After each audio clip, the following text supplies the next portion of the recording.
It's a very good sting where you're not quite sure when it's finished. Hey, I'm Kamal Ahmed. I'm the editor-in-chief and co-founder of the News Movement. Welcome back. Yes, we had some quite good executives in that morning session. Alex Mann, Tim Davey, Mr. YouTube, Mr. Snap. But this, we go up a level. We go up a level with even bigger, brainier people to talk about. Not countries, not continents, not even the globe, but the media universe. Such is our ambition in the next 45 minutes. 45 minutes, they're going to be so good, we can all just go home. Because we will have solved the big challenges and issues that we have, those of us in content creation. 4 quick points from me before I announce this great panel, bringing together Greg Dyke, Ian Katz, and my children, luckily not actually linked in any way physically. Greg Dyke, I remember interviewing once when I was media editor of The Guardian in the 1990s. He talked about lean forward and lean back content. You lean forward to your computer and to your phone. You lean back to watch a big television. Is that true anymore? Ian Katz. I worked with Ian Katz when he was editor of G2, and I did a famous, well, it wasn't famous actually, I call it famous, front page of Media Guardian when I was media editor of The Guardian with a phone, a WAP-enabled phone. Who remembers that from the 1990s? And the headline was, is this the end of newspapers? Well, now, is it the end of television content? Third thing, my daughter went to university, quite surprised she had to buy this thing called a license fee by law, even though at the time her dad literally worked for the BBC. Finally, my son Noah, just been on holiday with him to the south of France on the train, thinking about my carbon footprint. He watched House of Cards on the train all the way down on his phone. What madness is this? I'm joined by some very big brains. Simon Pitts, CEO, STV Group. Maria Kyriacou, President, Broadcast and Studios International Markets at Paramount. The amazing Claire Enders, CEO of Enders Analysis. And a media cartographer, a job title I would like, Evan Shapiro, who's going to introduce us to his mapping, and then we're going to have a big discussion. Evan, take us away. Well, if you know me, you probably know me for the map that is right here. And I was told I would have the only bubbles on screen, so I'd like to thank the RTS for lying to my face. Alex. When I first introduced this map 3 years ago, just 3 years ago, I got a lot of grief from people for sizing these companies by their market value in comparison to each other. Why do you put Netflix and Disney next to Amazon and Apple when they do so many more things? It was my mother. And I said, a lot of people in my industry were very mad at me in the US because they said it wasn't fair to compare by market cap these massive companies who got money from iPhones and tech, and they were competing with companies that just did TV. And I said, life is not fair. This was not meant to be a prediction that big tech would outscale big media. It was a pronouncement at the time that big media, in the United States at least, had already lost the battle to the scale of big tech. This map was meant to be a weather report. It's a 100% chance that everything has changed forever. And this map, this new map, which is sizing the universe on the left-hand side by user base, by population, on the right-hand side by revenue, is meant to be basically a cross-section of this map. And it's meant to give you a representation of what your users see when they wake up in the morning and pick up that piece of glass and look at the world. All of these inputs meeting in one point in their hands. They change their bundles on a daily basis in their system settings with swipes of their thumbs. And big tech now offers a suite of media properties and services inside their terms of service. This is not what will happen if. There's none of that left. This is happening right now. And if you're waiting for change to come, you missed it already. It came. We are now in the new era of media, the user-centric era. Every speaker in the morning basically kept repeating the same tenets, that we are now in a place where the user is in complete control, or at least control of what they're watching, if not controlling necessarily everything that comes at them all the time. One thing that bugs me about the public service media in the UK is how, I think as Tim said just a couple seconds ago, how you look down at yourselves sometimes. When you look, this is a user base based on GWI's research of 6,000 people in the UK, and you can see, yes, Netflix and YouTube are at the top of the pyramid here, but your public service broadcasters are neck and neck. The locals are keeping pace, especially when you consider how much of the YouTube content is yours, right? That comes from the public service broadcasters, as we were just discussing. But what's really important when you compare all the YouTubes and all the Amazons that are on this list and all the Paramounts that are on this list, this is the oligopoly that you see in your own territory. And again, you can see how the PBSs are really neck and neck with the big tech players. But you need to know that you can't necessarily beat them at scale. In fact, in many cases, you have to work with them and compete with them simultaneously. I call them collaborators. You have to bear hug them and keep them at arm's distance. But if you think you're going to be able to survive in a world where you need to attract the next generation of consumers without working with YouTube, the largest video platform on the face of the earth, the largest television channel on the face of the earth, the fastest growing connected television operating system on the face of the earth, the second largest music platform on the face of the earth, you're out of your goddamn minds.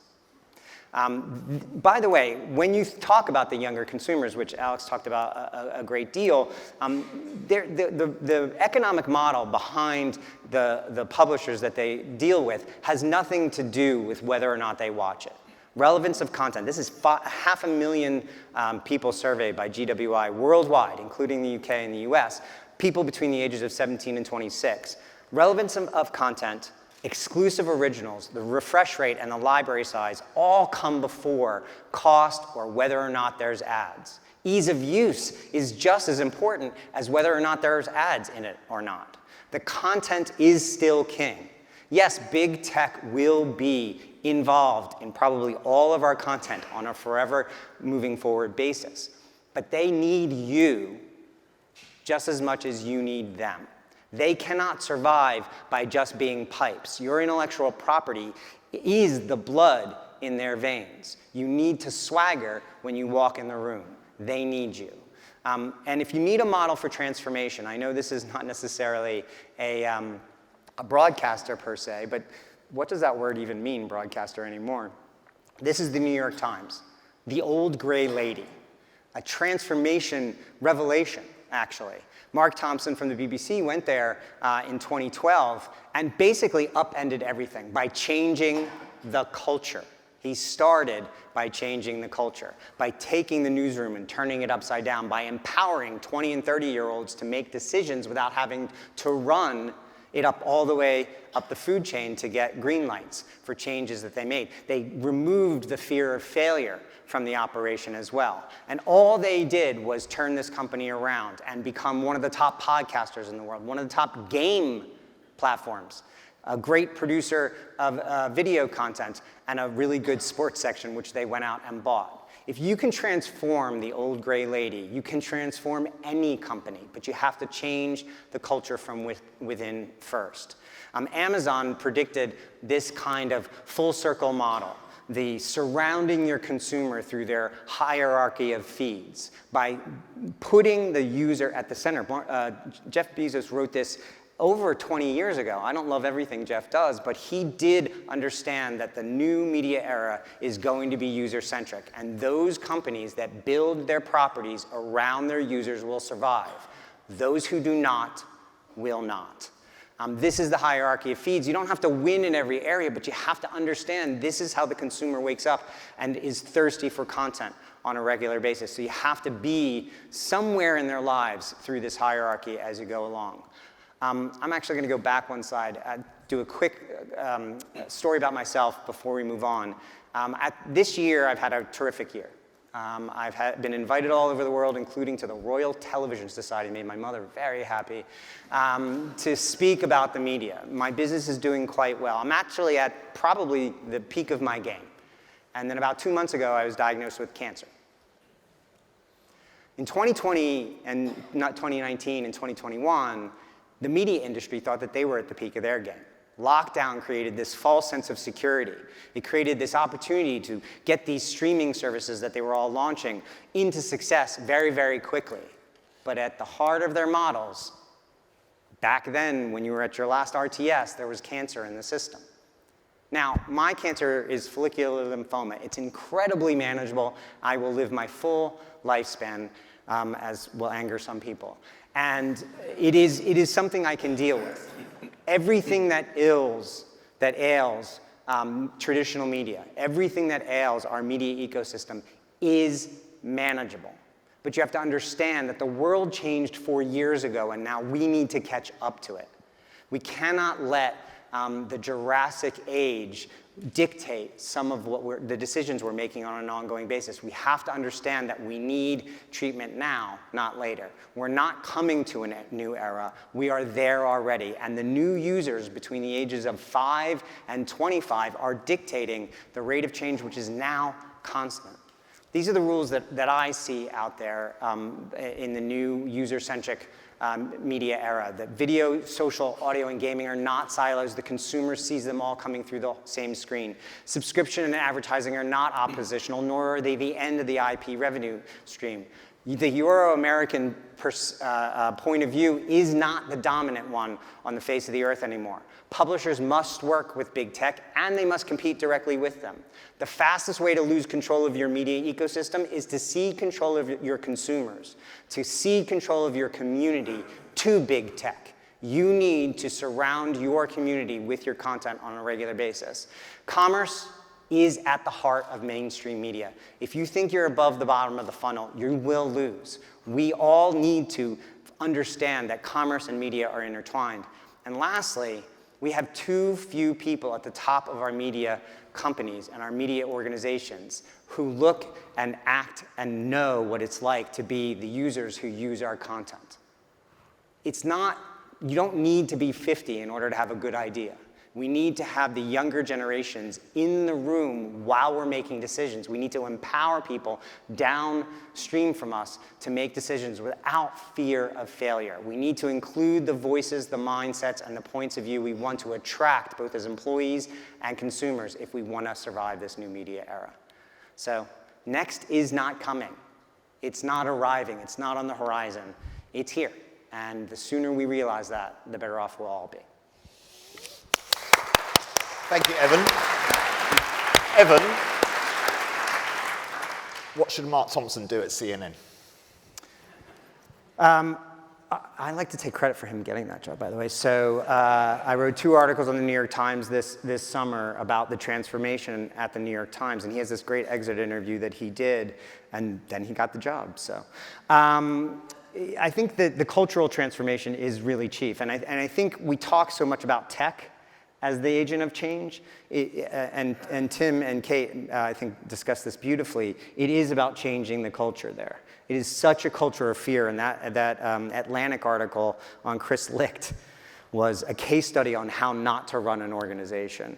So I think changing the culture is really, really chief among the most important things that he needs to do. I don't know that he's in an ecosystem at Disco Brothers, the correct name of Warner Brothers Discovery.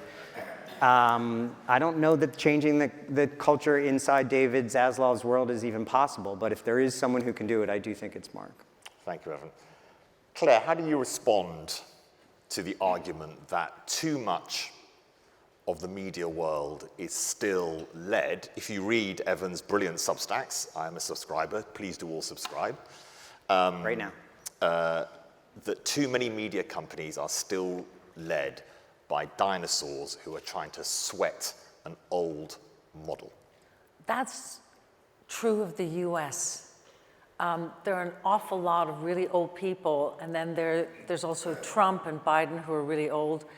But in the UK, we have an incredibly diverse leadership, female-led leadership, And actually, as we were talking before, and are going to exchange our data because his firm actually subscribes to our work and he doesn't get it. But basically, there are these two extraordinary phenomena in the UK and in other countries in Europe. One of them is PSB, and we do have the biggest PSB system in the world. It's just worth saying that the overall commercial PSBs and the license fee, well, that kind of tots up to around 10 billion. We have a pay universe, which Sky has basically dominated, and with the SVODs, that comes to around 10 billion.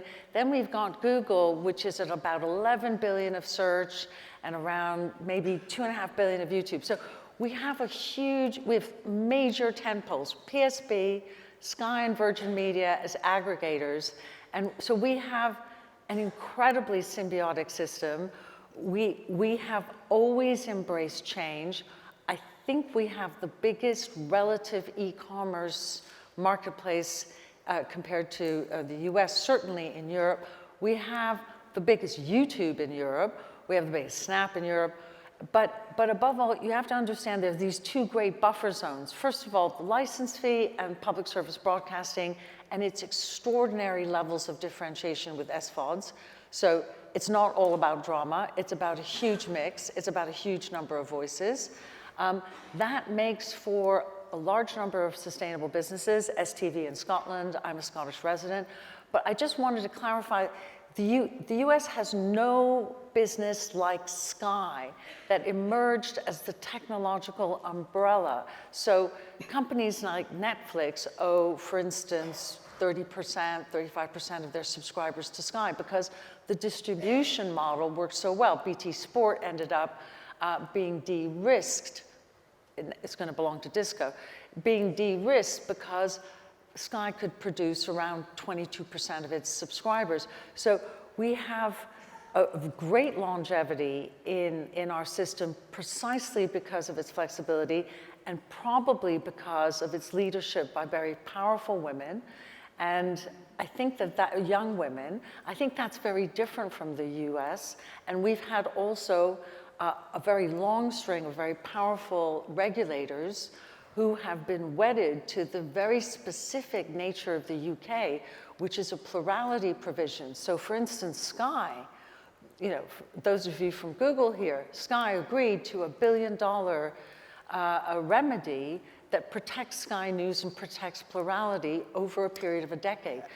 We need that from Google in the UK because our newspapers have also all become sustainable exactly through the same model as the New York Times, through growing digital subscriptions.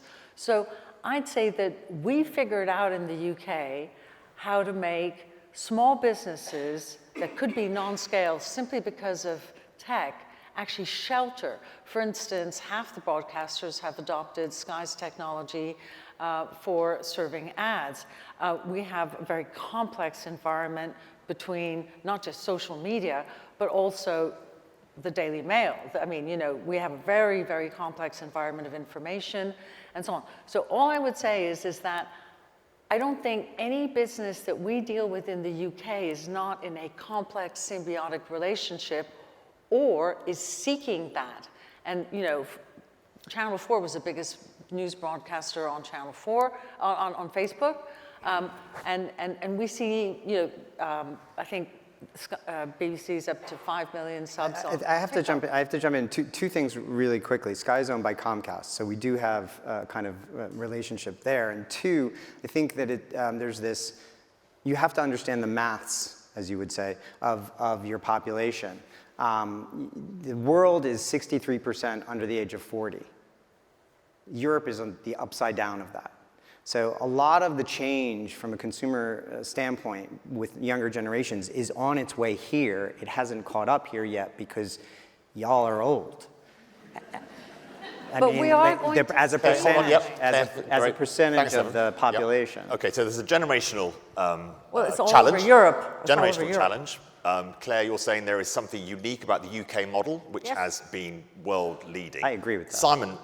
Oh, thank you. Bring you in, Simon. You were coming at this from a different position. in the universe terms, you're locally based. How have you built a successful business in this world where these giants are attempting to hoover up ever more of the content universe? How do you play in that space, and where do you see the successes?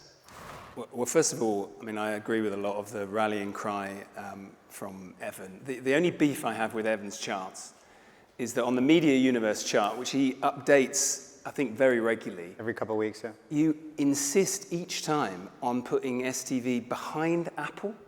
And you do. I think you're doing it inadvertently, but he does it every time. The audiences are not homogenous across the globe. Of course, there are trends, there are global trends. But what we see, if you look at the data in the UK for in the first half of this year, the top 500 program episodes across all channels, all streamers in Scotland, my home market, 380 of them were on my channel, on STV. 76%. 19% of them were on BBC One. 0% were on Netflix. And what that tells you is that people don't really care as viewers whether you have global scale or not. They care that your content is good, and good means, in the UK, increasingly relevant. So UK stories, UK dramas, UK news, UK sport, and in our case, Scottish. And we're very proud of that. It serves us very well. But you can't just focus on your future as a channel or even as a streamer. There is a real imperative here to diversify. And one of the things we're very focused on is growing our studios business, is growing our streaming service. And this year, for the first time, more than half of our profit will come from those new areas. 5 years ago, we were 80% dependent on linear TV advertising. So there's a lot that the regulatory environment can help us with, but really we've got to help ourselves as well and diversify quickly. Simon, what's the average age of your audience? Well, it depends on which service, but I think we are in line with the average UK PSB channel, which is late 50s, I would say. Isn't that your challenge? Yeah. Isn't that your challenge? Absolutely. That's what Evan is highlighting. Absolutely. And in our streaming service, the average is in the 40s, and that tells you that people want to engage differently with it's very similar content, to be perfectly honest. And that's one of the examples to bring to bear. So the most popular show on our channel in the first half of this year is a Scottish drama by Irvine Welsh. But it's the same for all other services as well. So on Netflix, the most popular show in the first half of this year was the Lewis Capaldi documentary, our very own Scottish Beyoncé. On Amazon, it's the same picture. It's The Rig with Martin Compston. This is local content. It works across it doesn't just tell you that local content matters. It tells you that almost always it wins. Yeah. You should commission yourself for a show, actually. Maria, Paramount, so of course, Channel 5, so deeply ingrained in the PSB ecology for the UK, but obviously, of course, as well, a huge global player in content. Given that overview, how does Paramount play in this space, given the challenges where you have that PSB footprint here, but you are a global player? So you're almost doing what Evan and Claire both have been talking about. Yeah, I'm the perfect love child. This is a witty stage. I'm liking this. Well, we're trying to keep up with Alex. Laughing, They're not laughing. Anyway, it's a hard audience. Can I just start with saying thank you to Evan, because I love that chart, I love it. You did something that we rarely see someone who's not a Paramount person do, which was actually combine the services together, and you gave us that 34%, right? And that 34%... There's quite a lot of globe envy, isn't there, I'm feeling on the stage. Who's got the biggest globe? Yeah. You should have got an Apple person up on stage, quite frankly, if you want to do that game. But that 34% is really, it's how we view ourselves. We're an ecosystem of different platforms as Paramount, right? So all of that was streaming. You add our linear reach to that, and we are reaching pretty much everybody in the UK. And that is a privilege for us as an organization. And it's a privilege we don't want to lose as we look into the future of what do we need to grow and to appeal to younger audiences. That growth as well is not down just to the fact we launched Paramount Plus and we have marketed it and marketed it and marketed it. It is my 5, 3-4 years of consecutive double-digit growth. And my 5 success has been British content. Like, that is it. It's as simple as that, is understanding what British audiences want to watch, trying to be additive to the amazing PSP ecology we've got here by appealing possibly a little bit more regional. We over-index in the north, we over-index in Yorkshire, and delivering to British audiences what they see in themselves and what they appreciate. So there's all of that in there. The other thing we see, because we are multi-platform, right? We're a multi-business model, we're pay, we're free, you know, we're VOD, we're fast, we're SVOD, we're all of it, is that the same programming moving from one platform to another platform gives you a different result on the demos. It's what Simon said. Like, you can take the Channel 5 shows, the dramas, some long-running formats we've had for quite a while that are doing their second round on Netflix now, and you will see the age demo drop by 15 to 20 years. So is it the content, or is it about the choice you're giving consumers about where they go and just trying to drop the barriers to them and their choices? And just staying focused on, it's about the audiences. It's about the audience. It's always about the audiences. What are they engaging in? Give them more of that. And we're lucky in this country because it's British. Can I yes Yes, what I Evan, said yep. for a second?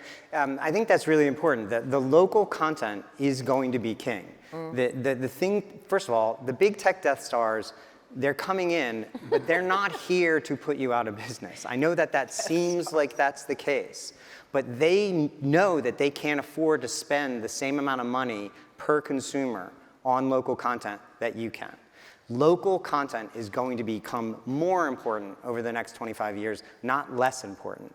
And so that's really, really key, is that you have an advantage and they need you. I was just with Google at IBC, and I was one of the younger people there, and broadcasting.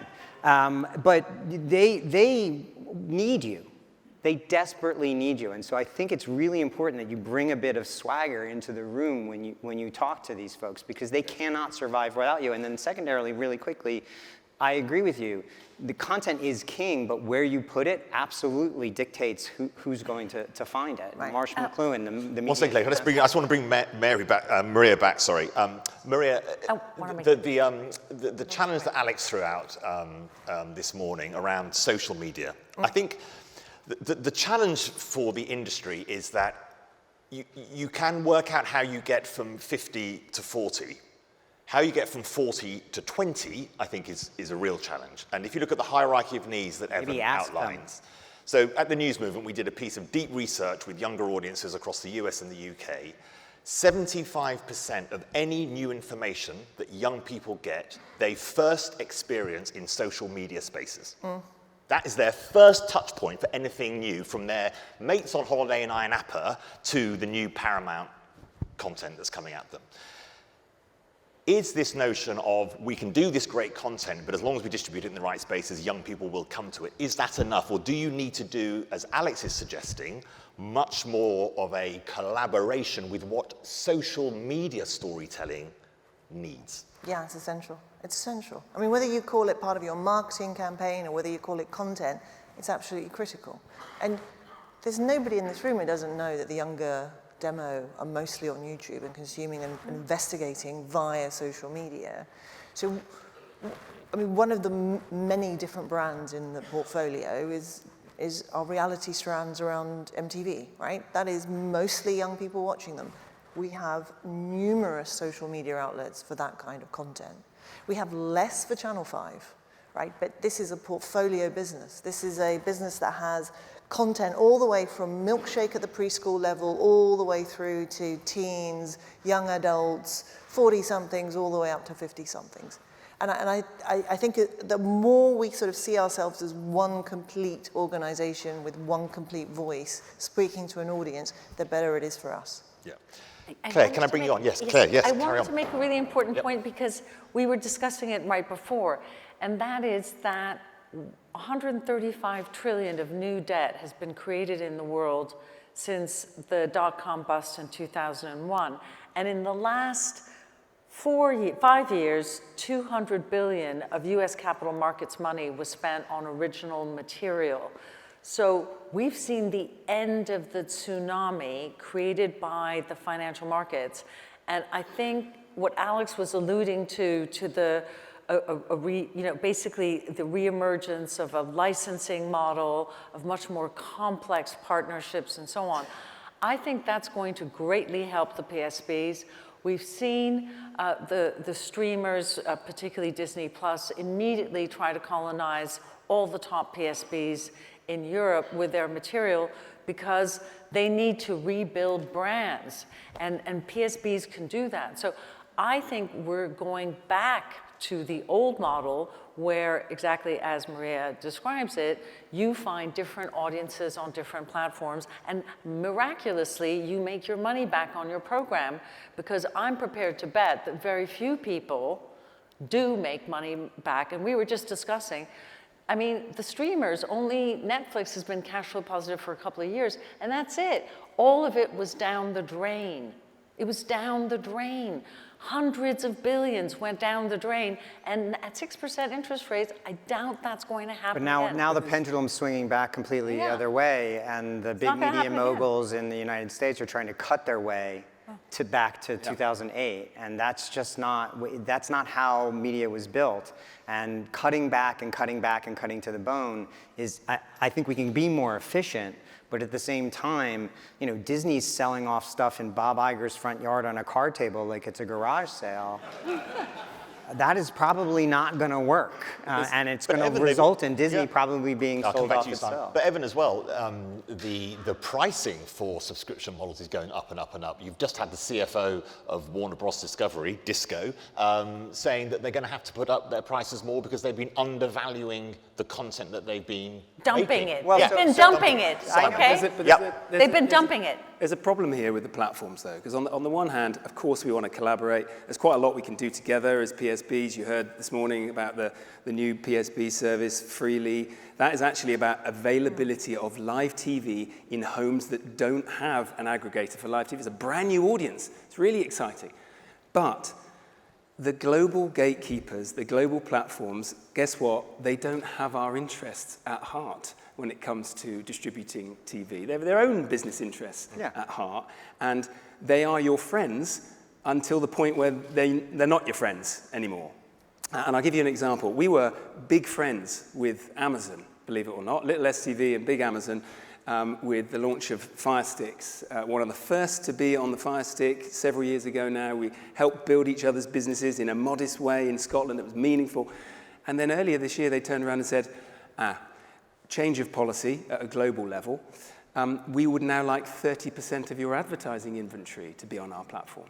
So they are your friends when it suits them, and they are not your friends when there's a change of policy.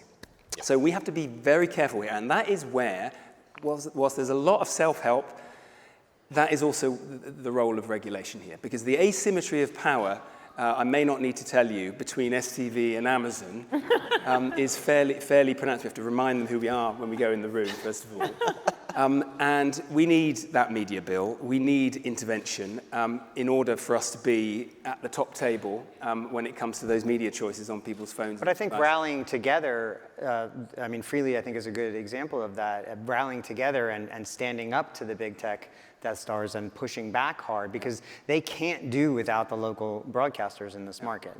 They'll say that they have the leverage, but at the end of the day, if they all came off the Fire Stick, there'd be a lot fewer and there's no sticks, they're now televisions, there'd be a lot fewer televisions sold in this market. What chance do you have, Evan? You say that, but in Canada, both Google and Meta are withdrawing their news services. That is a fundamental attack on Canadian democracy. We must fear that.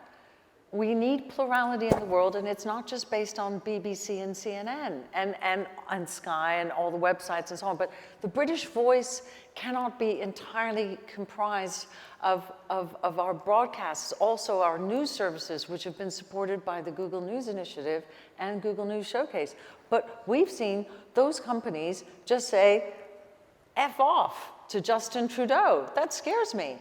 And Meta have just pulled out, obviously, of the local democracy project here. Meta don't want to do news, it appears at the moment. Evan, at all.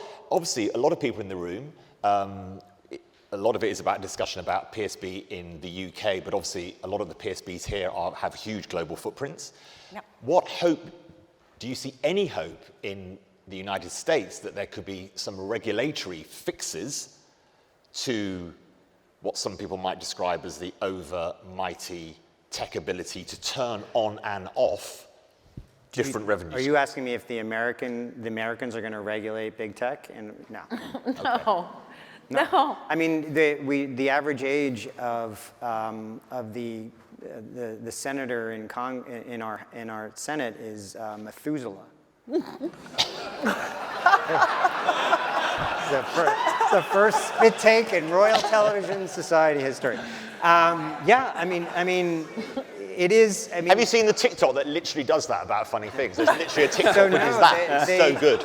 They don't understand the tech that we're asking them to regulate. And then you have Lena Khan, who's now the head of the FTC, who's a very brilliant thinker, but not a great legislator.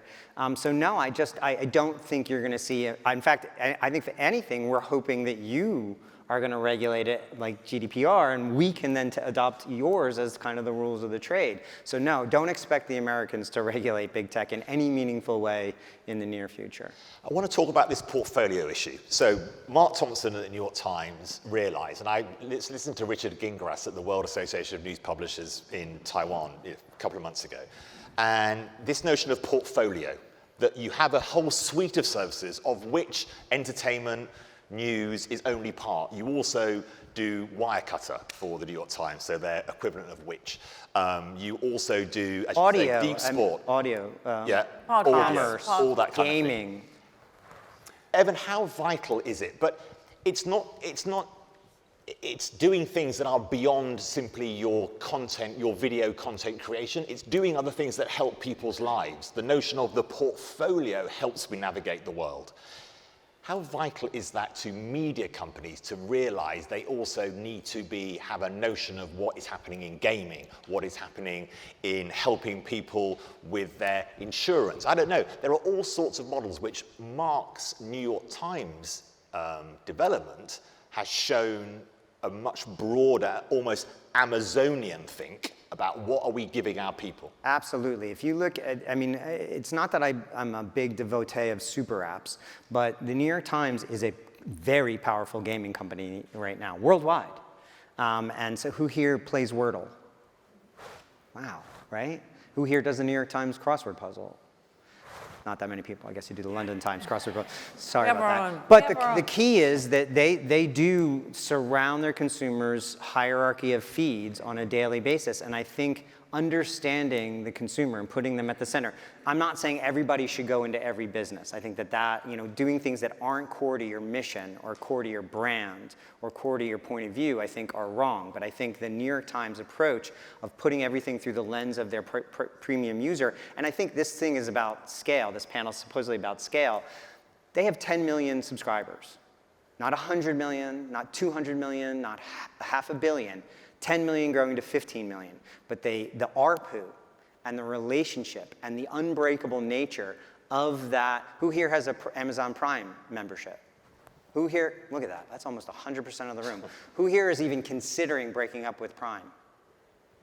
One or two people. And it's not about the video product, right? It's about the free home delivery. It's about the discounts at Whole Foods. It's about all of the things combined that you get from them. They take your hierarchy of feeds and give you a service. By the way, they're all making money off you right now because you don't use it as much. The breakage on the Prime membership is so high. Claire. Evan, there are 5 million news subscriptions in the UK, and the ARPU of the FT is 5 times that of the New York Times. You know, we do catch on quite quickly. We are very effective. We're very good here in the UK, Evan, okay? Just remember that. Maria. I hope you're getting that message. No, it's not like just the New York Claire, Times. thank you. Maria, how do you think about that notion of portfolio modeling? You've got, as you say, all these brands from almost cot to deathbed. You're like the IKEA of news or content creation. Cradle to grave, yeah. How do you build more scale in that? This is about scale, as you say, Evan. it's not the concept of more for the sake of more, right? You don't win by just saying, hey, I've got 15 brands, because those 15 brands are also a burden. You got to refresh them, you got to feed them, all of that stuff. Ultimately, it's where our audience is going. I mean, we've talked about this. We've talked this to death as an industry. Where are they going? Make sure you're following them, and don't make excuses about not doing it. It's moving to a streaming model. It's moving to IP. Therefore, our participation in Freely, absolutely do that, right? Our call to the government to bring about the media bill, so we are supported as PSBs, and British content continues to be supported into the future. Absolutely, we're going to do that. What's on us, though, is to make sure that the platforms, and this is the tricky bit, and I think Tim was talking about holding on to engineers, our platforms need to perform in this new space as well.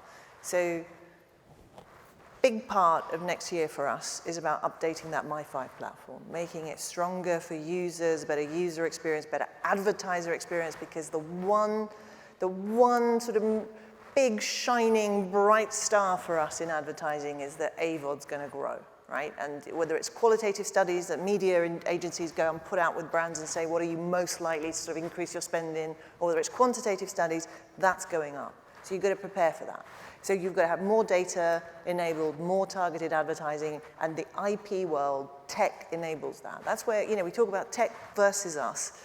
Tech enables us. Yeah. It enables us to be sustainable, better, stronger businesses. So the focus is on that. Where are your audiences going? Where are your advertisers and your partners going? And you make sure you strengthen that and you focus on that. Simon, it must scare you. It must scare you if you think to yourself, you're going to get into an engineering fight with global tech who are going to buy anyone good as soon as they look good, and they're going to take them all off you, and you're never going to win an engineering game. Yeah, and for that reason, it's very clarifying, because we're not going to compete in that space. So that's why I think I'd be wary of the sort of endless portfolio approach. And one of the benefits of smaller scale, and it's not easy being buffeted and ignored sometimes, is strategic clarity. We can't do everything. It's impossible. We haven't got the funds to do it. So that helps. So we know that we're placing a bet on the future of AVOD, because we've got a right to win and enough assets to make it work. We know that in global content there's a real opportunity. There's no TV algorithm to make a hit show. We've got some brilliant talent, and why can't a Scottish production company be a world-class success there? But are we going to launch a new SVOD service to compete with Netflix? And of course we're not going to do that. Look at the big guys. They are, apart from Netflix, they are losing billions. So it's already very clear that that is not a business model that can sustain more people. So it's clarifying for us. And one other thing about that isn't related to scale, because that's the topic for today, trust isn't related to scale. In fact, it might even be inversely proportional to scale. And that is going to be more and more important, not just during COVID, where we saw that play out very clearly, but also with AI, where trust, verification, provenance, all of these things are going to be crucial. And I back the local players to win out on that front versus the big guys every day of the week. Great. Okay, we've got 1 minute and a half, one sentence each from this brilliant panel that people are going to still be talking about when they come back to the RTS this time next year. So no pressure. I'm going to start, Maria, with you. One big sentence about the future of content that we need to remember as we go and listen to all the good people who are going to be speaking this week. Optimism. Like, it's getting better and better. The quality of creativity is getting better, the delivery to audiences is getting better, the delivery to commercial partners is getting better. Simon. My prediction is that Evan is going to produce a media universe chart for Scotland, and let me tell you, when he does, there'll be a new Death Star in town. Claire. When Evan produces the chart of authority in the world, he will put British brands towards the top of the list. Evan, last one for you.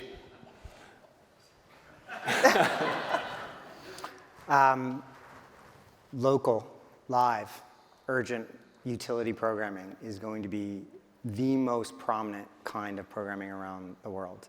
It's already there. It's just sometimes we have to catch up to it. What a fantastic panel. What a fantastic 45 minutes. Thank you so, so much. all of you. 1 second, Evan, 1 second.